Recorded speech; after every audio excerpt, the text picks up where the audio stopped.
Guys, I'm back, and here is part 3 of the 2010 Hasbro Star Wars All-Terrain Armor Transport Toys R Us exclusive vehicle from the Vintage Collection. That's a very long title. But anyways, here it is. Here are all the parts laid out, and there's the body over there, and I want to show you something about the body lastly. But here are the parts.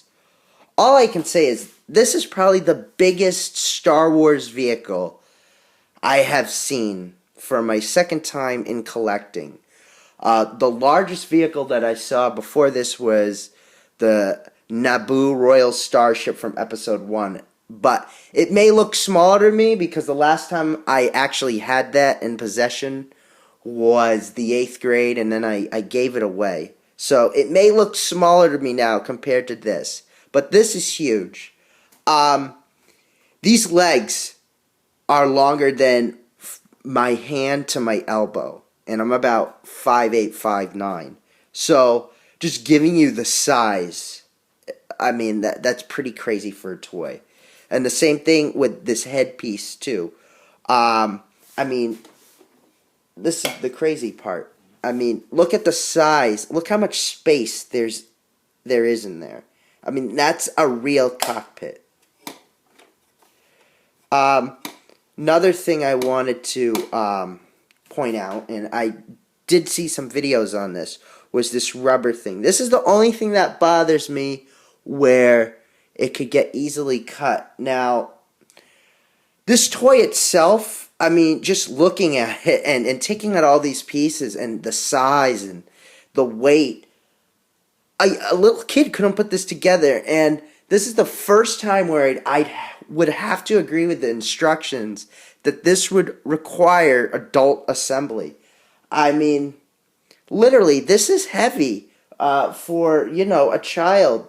I mean, this thing is the length of my hand to my elbow, so, I mean, that's pretty long, and the weight, too, so, if you're planning to buy one of these for a child, I would, you as a parent or older brother or whatnot, I would put this together for them because this is actually pretty heavy parts and large pieces.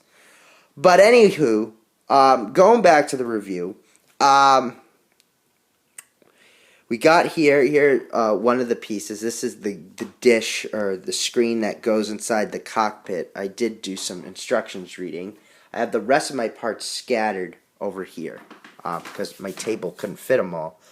Now, it looks like they added some new parts. Looks like they added these binocular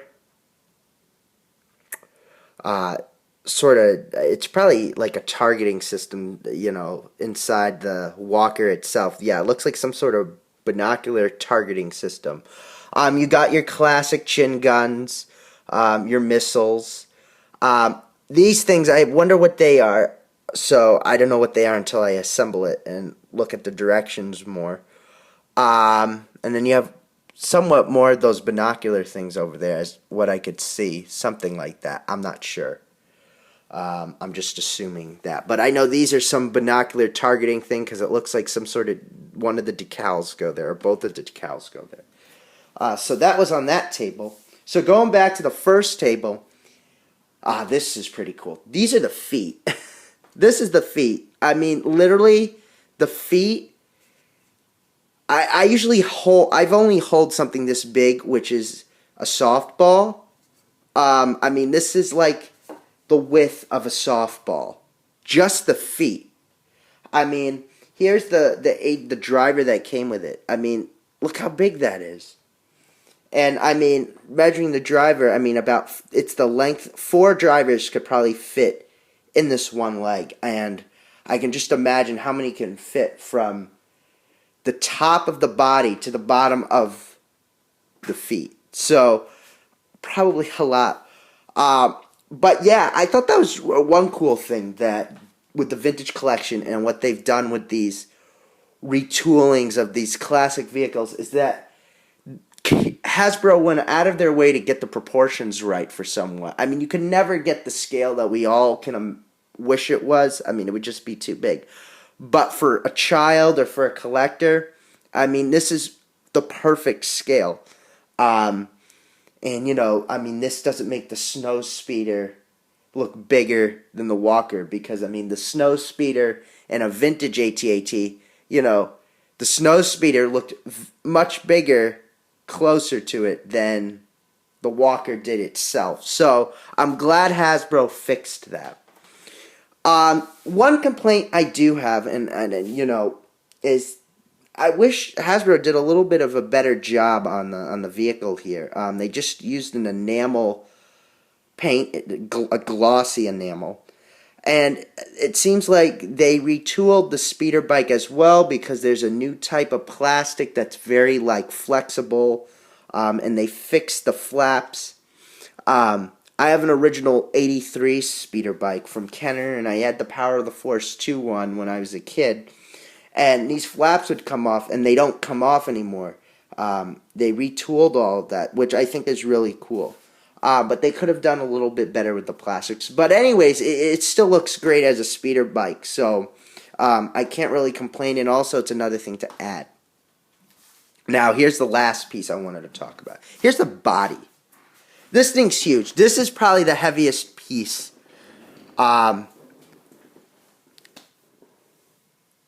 With all the parts. I mean, here's one of the side doors. I mean, it looks like my thumb can fit in there. It makes my thumb look extremely tiny. And then this will probably look much better when we assemble the whole thing. But here, one of the panels that open up. Excuse me.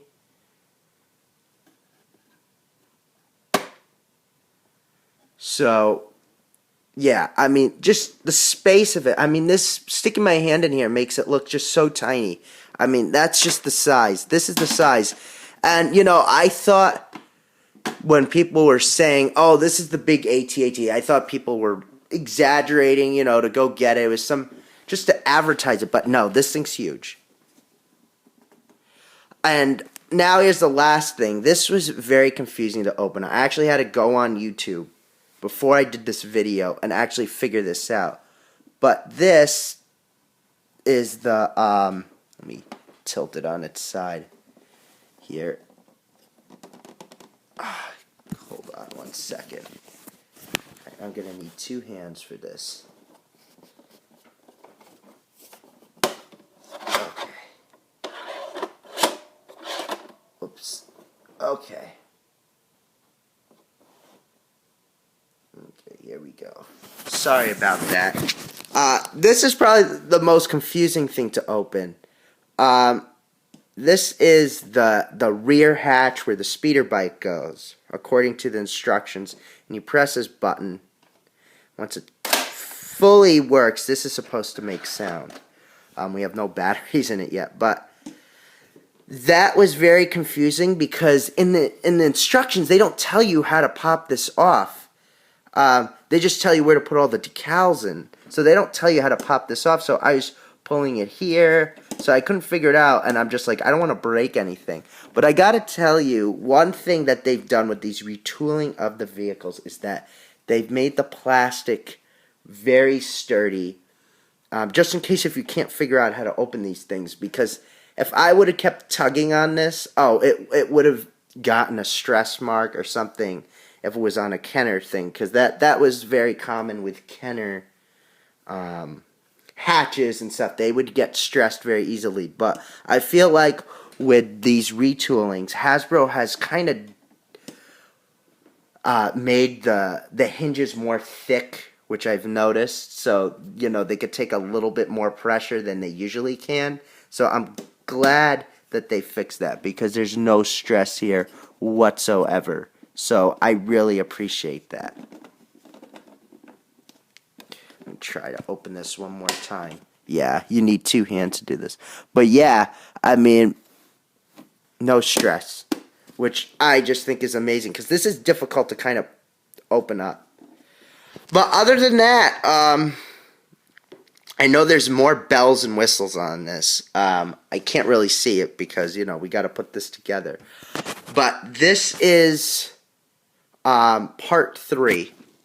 So part 4, we're going to have this thing all lit up and whatnot. We're going to have this thing fully loaded. So, yeah, can't wait. Thank you.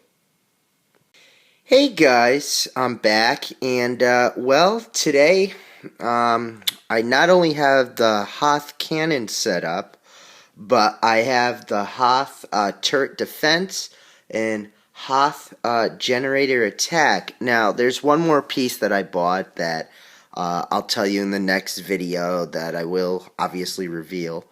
So here it is. I actually wanted to do these all separately, but you know what? I'm like, let's incorporate it all into one because there's probably people out there who want to see this all set up, and then I'll probably do my next video on the other Hoth piece separate. So this is it set up. It's actually small, but it's kind of big too because it lays out very well. One thing that I really love about it is just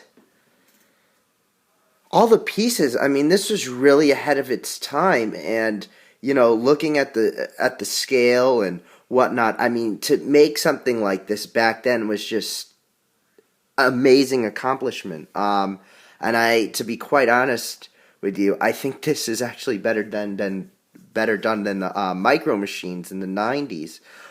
Even though I may have to buy one of those pieces to incorporate this. But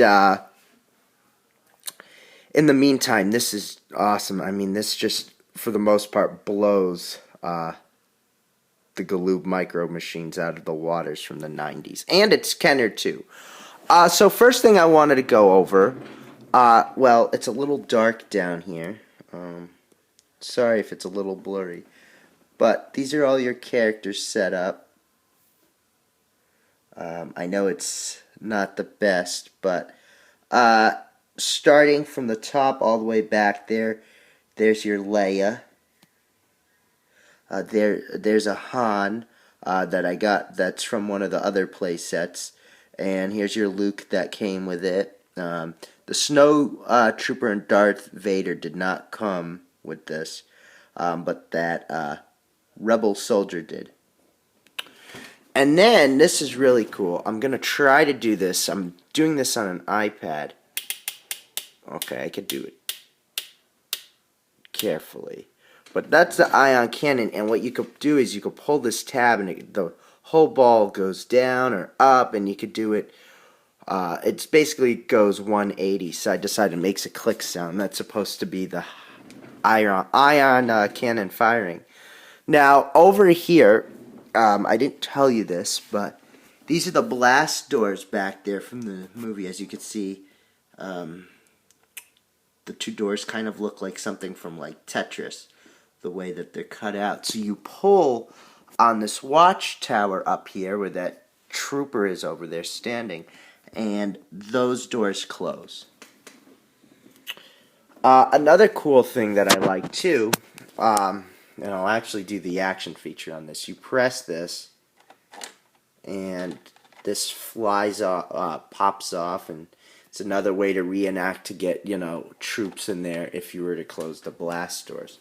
The Tauntauns, it comes with the Tauntaun. So, what I did was I sold my 3.25-inch vintage Hoth pieces. I saved all the figures and stuff, but I'm planning to sell my Tauntauns because I actually think this is cool. A die-cast Tauntaun. I mean, why would I need the large-scale Tauntaun if I got this? I'll actually put more, gives a little bit more space in my collection. So that is the Hoth ion cannon, and there's more troopers back there that I took from from the other pieces that I have laid out. Another cool thing about it too, you could connect, and I'll throw in these other pieces with it too. You can connect these other two pieces with this if this whole shelf was a bigger, but It's not. So now moving on to the Hoth generator attack. So this is supposed to be the famous scene from the film where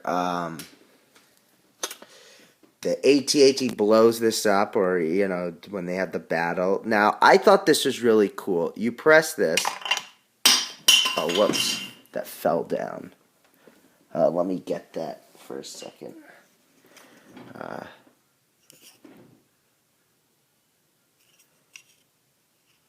Hold on.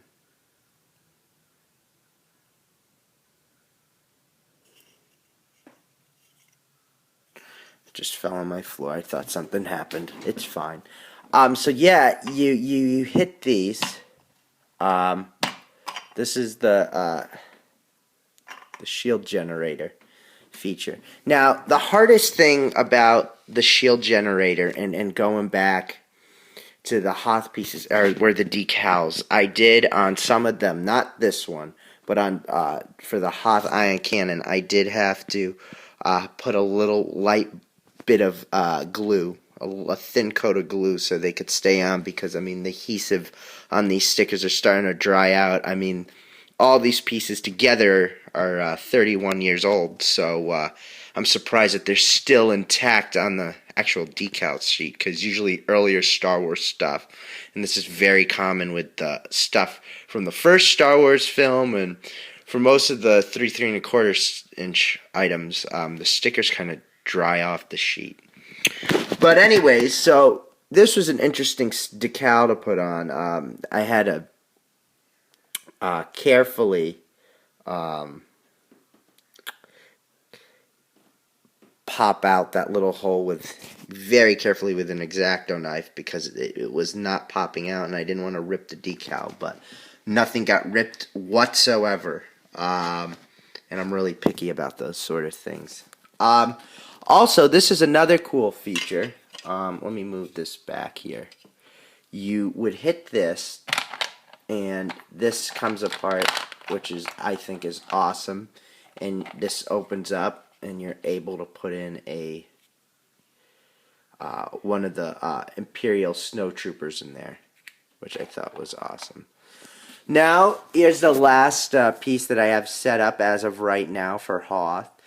This is the Hoth Turret Defense. Very hard to get. I actually bought this piece from the same seller on eBay, and that piece, and I bought the other piece, which completes the whole set, which I'll show you in the next video. But yeah, this is by far a difficult piece to find, and I just think it's really awesome. Definitely cooler than the 3 3¼ inch turret and Probot, because you got two turrets, and yeah, it's just, I just think it's made better. Now, the cool thing on this, and I'm just going to move the figures out of the way. These are some of the figures that came with it, and mostly the snowtroopers came with these. So this is supposed to be the cool feature. Wait, hold on.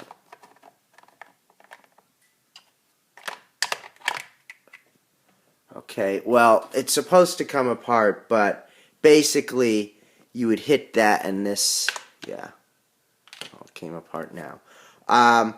Yeah, it's when you would hit the button, this would fly up, and when it would hit, you know, a hard surface, it would come apart as if it got exploded or attacked. This is also really cool too. The click sound, that's supposed to be the firing sound, which I think is awesome. So this is the Hoth World, not Hoth World, Hoth collection so far displayed. I could have done separate videos, but let me incorporate of what I have set up. I will be reviewing the last piece, and I might as well show you that one separately, but really happy with this purchase. All I gotta say is this is awesome. I think this is better than the 3 3¼ inch pieces, and you know, if you want something that's really collectible, and if you don't like the 3 3¼ inch vintage Star Wars ones, I would go with this. This is just awesome. and it's die-cast figures, and you don't see that around anymore. And just the scale, I mean, this would never have been done today. But anyways, thank you for watching, and stay tuned for our next video.